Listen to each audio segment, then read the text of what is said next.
दोस्तों, बॉलीवुड के सुनहरे दौर में कई ऐसे गीत बने जिन्होंने वक्त को पीछे छोड़ दिया। लेकिन कुछ गीत सिर्फ गाने नहीं, बल्कि एहसास बन गए। आज की इस खास कहानी में हम बात करेंगे उस अमर गीत की, जिसने मोहब्बत को शब्द दिए, लिखे जो खत तुझे। क्या आप जानते हैं कि इस गीत को लेकर संगीतकार और गीतकार के बीच एक बड़ी बहस हुई थी? क्या सच में इस गाने के हिट होने पर एक नई कार की शर्त लगी थी? और कैसे मोहम्मद रफ़ी की जादुई आवाज़ ने इस गीत को अमर बना दिया? तो आइए चलते हैं 1968 के उस दौर में, जहां शब्दों की सादगी ने पूरी बॉलीवुड इंडस्ट्री को हैरान कर दिया। बात उन दिनों की है जब बम्बई, मुंबई की हवाओं में शायरी और संगीत का जादू घुला रहता था। साल 1968 की बात है, जब हिंदी साहित्य के मशहूर कवि गोपाल दास नीरज अपनी सादगी और शब्दों की शक्ति लेकर बॉलीवुड की चकाचौंध में कदम रख रहे थे। नीरज जी के पास कविता का भंडार था, लेकिन फिल्मों की दुनिया उनके लिए एक नई चुनौती थी।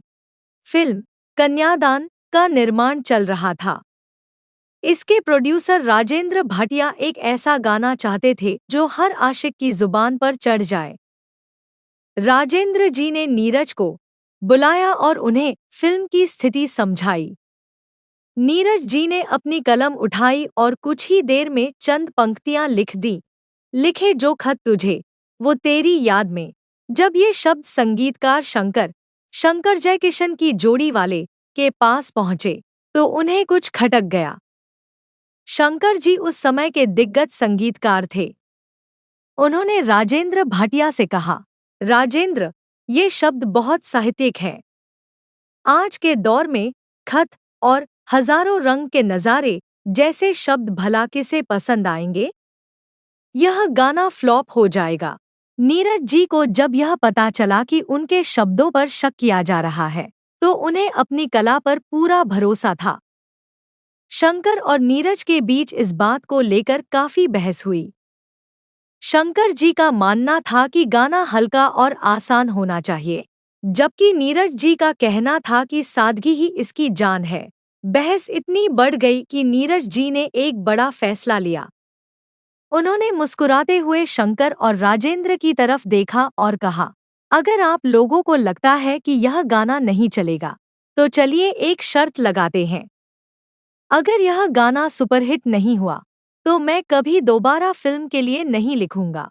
राजेंद्र भाटिया और शंकर भी पीछे हटने वालों में से नहीं थे। उन्होंने पूछा, और अगर गाना सुपरहिट हो गया तो आप क्या लेंगे?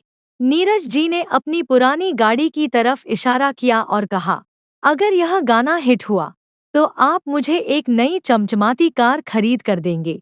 राजेंद्र और शंकर ने इस चुनौती को हंसी में स्वीकार कर लिया।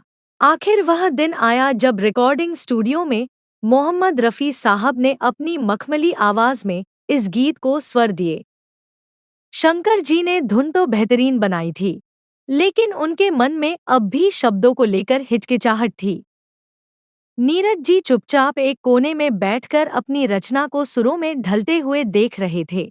फिल्म कन्यादान रिलीज हुई और जैसे ही रेडियो पर लिखे जो खत तुझे गूंजा, पूरे देश में तहलका मच गया। हर गली, हर मोड़ और हर महफिल में बस यही गाना सुनाई देता था। बिना का गीतमाला में भी यह गाना टॉप पर पहुंच गया।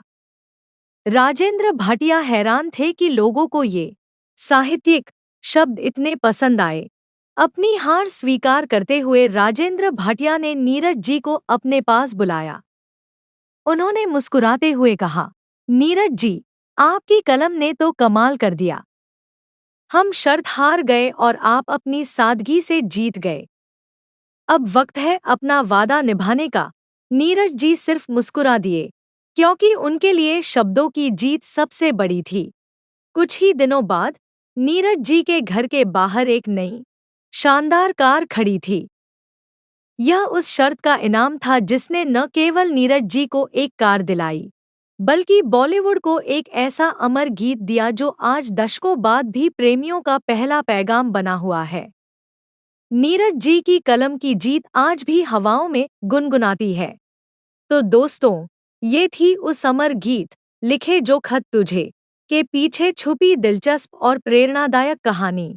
गोपाल दास नीरज की कलम, मोहम्मद रफ़ी की आवाज़ और संगीत की मधुर धुन ने मिलकर ऐसा जादू रचा जो आज भी हर प्रेमी के दिल में जिंदा है।